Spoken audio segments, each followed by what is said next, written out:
ব্যাপারটা ছিল যে আমার একটা ইন্টারভিউতে আমাকে কোয়েশ্চেন করা হয়েছিল স্কিন টোন নিয়ে, কারণ এখন তো অনেকে আসলে একটু ফর্সা হওয়াটাকে প্রায়োরিটি দেয়। সো সেই জায়গা থেকে উনি যখন আমাকে কোয়েশ্চেনটা করেছিলেন আমি আমার মতো উত্তর দিয়েছিলাম। তো ওই ক্লিপটা আখি আপা শেয়ার দিয়েছিলেন এবং শেয়ার দিয়ে বলেছিলেন যে আসলে ওনার সময় হয়নি আমার কাজ দেখার, কিন্তু উনি অসম্ভব পছন্দ করেছেন আমার স্কিন টোন, আমার কথাবার্তা। তো এইটা আসলে আমার জন্য অনেক বড় ব্লেসিং। তারপর আমি আখি আপাকে টেক্সট করেছিলাম যে আপা থ্যাংক ইউ সো মাচ। এই তো। এই যে মানে আপনাকে আসলে সবাই একটু একটু করে আস্তে আস্তে থাকে না যে মানে পছন্দের তালিকাতে ফেলছেন, এই যে জার্নিটা এটা কেমন লাগছে? আমি কালকেও প্রশ্ন করেছিলাম যে নাটক থেকে এই যে ফিল্মে আসা এবং একটা লাইমলাইট থাকে একজন আর্টিস্টের জন্য, একটা বিশেষ কাজ থাকে যেটার জন্য মানুষ মনে করে যে আচ্ছা ওই ছবির অমুক, এইটা কি বনলতা সেন কিনা? এইটা Banalata Sen, that's for sure. মানে যেই মুহূর্তে আসলে বনলতা সেনটা রিলিজ পেয়েছে আমাদের, সেই জায়গায় এখন আমি বলতে পারি যে আমি যখন পোস্টারটা দেখি, আমার সামনে যে পোস্টারটা আমি দেখছি, দেখে আমার মনে হচ্ছে যে হ্যাঁ, এটা আসলে মানুষ বলতে পারবেন যে বনলতা সেনের লাবণ্য দাশগুপ্ত চরিত্র যে করেছিলেন মাইমুনা মমো, এটা মানুষ মনে রাখবেন। স্যান্ডেলিনা সো, রূপচর্চায় আভিজাত্য। এই যে আপনি একটু আগে আমাকে বললেন যে গায়ের রং, এটা নিয়ে আসলে কথা বলাটা এত জরুরি কারণ কি আমরা দেখছি যে একজন মানে তথাকথিত মানে ফর্সা তারকা তারপরে গ্লুটাথাইন বা কি একটা ইনজেকশন দিয়ে ধবধবে হয়ে যাচ্ছে, এই বিষয়গুলোকে আপনি আসলে কিভাবে দেখেন? এটা আসলে যার যার পার্সোনাল ব্যাপার। এখানে আমি আসলে খুব একটা কমেন্ট করতে গেলে ব্যাপারটা একটু নিজের জায়গা থেকে বলা হয়ে যাবে। এখন আমি যে জিনিসটা পছন্দ করি না, সেই জিনিসটা যে আরেকজন পছন্দ করবেন না বা ব্যবহার করবেন না, সেটা তো আমি আসলে বলতে পারি না। নাম্বার ওয়ান, এটা আমার বলার রাইটও নেই। ইনফ্যাক্ট যাদের মনে হচ্ছেন যে এটা ব্যবহার করা তাদের জন্য ভালো, তারা ব্যবহার করছেন। এটা নিয়ে আসলে আমার বলার কিছু নেই। তাহলে মাইমুনা মামু কি কখনো নিজেকে চিন্তা করেছে কিনা যে আমি আমার নাকটা বা আমার ফেস স্ট্রাকচার বা আমার বডি স্ট্রাকচার কিছুটা কারেকশন করতে চাই, এরকম কোনো চিন্তা কখনো এসেছে কিনা? না, এই ধরনের চিন্তা আসলে আমার কখনোই আসেনি। যখন স্কিন টোন নিয়ে কথা হয়েছে তখনও আসেনি। যখন আমি আরও হেলদি ছিলাম, যখন আমাকে বলা হয়েছিল তুমি একটু শুকাও, তখনও আমার আসলে সেই চিন্তাটা মাথায় আসেনি যে কারো বলাতে আমার শুকাতে হবে।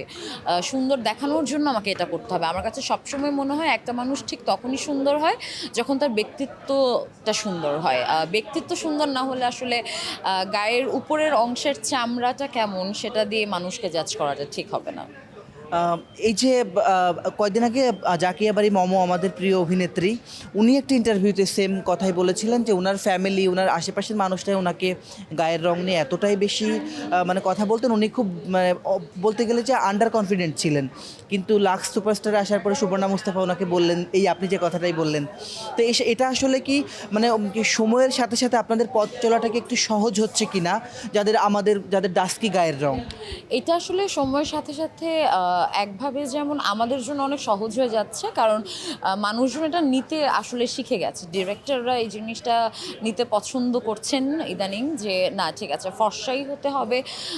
সেই জায়গাটা থেকে বেরিয়ে এসেছেন যেই চরিত্রের জন্য যেই স্কিন টোনটা দরকার, সেই স্কিন টোনের কোনো একজন আর্টিস্টকে কাস্ট করা, এটা আসলে আমার মনে হয় যে আমাদের পথ চলাটাকে সহজ করে দিয়েছে। কিন্তু অন দ্য আদার হ্যান্ড, যেই হারে আসলে সবাই এখন সৌন্দর্যের প্রতিযোগিতায় নেমে গেছেন ফর্সা হওয়ার ব্যাপারে, সেটা কিন্তু আবার আরেকটা ধাপে কঠিন করে দিয়েছেন। কারণ সকলের চেহারা স্ট্রাকচার, সকলের ফিচার্স যদি সেম হয়ে যায়, তখন কিন্তু আপনি ভিন্ন ভিন্ন চরিত্রের জন্য ভিন্ন ভিন্ন অভিনেত্রী পাবেন না। আপনার একজন অভিনেত্রীকেই মনে হবে যে আসলে উনি 10 জনের কাজ করে দিতে পারছেন। কারণ চেহারা বা অবয়বটা যদি সবার সাথে সবার খুব মিলে যায়, হালের ফ্যাশনের সাথে যদি সবাই গা ভাসিয়ে দেয়, আমার মনে হয় এই জটিলতাটা আসলে সৃষ্টি হতে পারে। একই সঙ্গে আরেকটা কথা হয়তো আপনি অ্যাড করবেন যে সোশ্যাল মিডিয়ার বুলিং, মানে তখন এটা ছিল না, জাস্ট আশেপাশের মানুষরা বলতো ঠিক আছে, এখন যে কমেন্ট করবার যে রাইট তারা পাচ্ছে, এটাও বোধহয় আপনাদের মানে পোহাতে হচ্ছে এটা। আমার একদম পোহাতে হয় না, কারণ আমি যখনই দেখি যে সোশ্যাল মিডিয়াতে কোনো ধরনের নিউজ আমাকে আপসেট করে দিচ্ছে, সেটা আমি রিলেটেড না, দেশের কোনো নিউজ হতে পারে, ইন্টারন্যাশনাল কোনো নিউজ হতে পারে, তখন আমি টোটালি আমার সোশ্যাল মিডিয়া শাটডাউন করে দিই 1 সপ্তাহ বা 2 সপ্তাহের জন্য, সো দ্যাট ওই ধরনের নিউজ আমার ফিডে না আসে। এবং নেগেটিভ কমেন্টের ব্যাপার যেটা, সেটা আসলে আপনি আটকাতে পারবেন না। এক একজন মানুষের মেন্টালিটি এক এক রকম, বেড়ে ওঠে এক এক রকম, বংশ পরিচয় এক এক রকম। সো আসলে প্রত্যেকটা আইডিতে ঢুকে তাকে রিপ্লাই দেওয়ার এনার্জি বা ধৈর্যটাও আমার আসলে হয় না কখনো।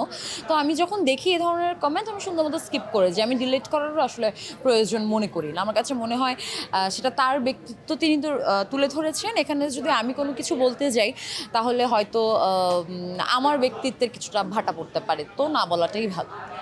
সর্বশেষ প্রশ্ন করি, কালকে আমরা যে আপনার এই যে নতুন অবয়বে ফেরা নিয়ে কথা বলছিলাম একটু, আজকে একটু জানতে চাই যে প্রসেসটা কী ছিল, মানে আপনি শুধুই কি ডায়েট করেছেন নাকি ব্যায়াম করেছেন, কি করেছেন? না, প্রসেসটা শুধুই ফুড হ্যাবিটের উপরে ছিল। ফুড হ্যাবিটটা চেঞ্জ করাতে আসলে এই ডায়েটের প্রসেসের মাঝখান দিক দিয়েই আসলে মেদ ছড়ানোর যে জার্নিটা সেটাই হয়েছে।